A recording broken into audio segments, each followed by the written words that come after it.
Hello guys, welcome back to my channel. If you are writing something that requires footnotes, this tutorial is going to show you how to insert a footnote.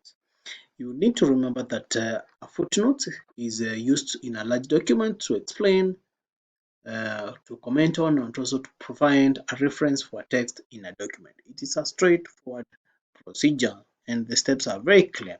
So step number one, go to the reference here on the reference section, this part. You click the reference.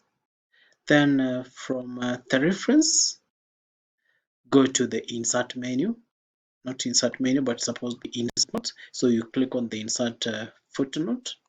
Now the next step is to insert the cursor where you want the footnote to appear. So I will bring my cursor to this point, then I'll click insert. Then I will write the comment that I want to say.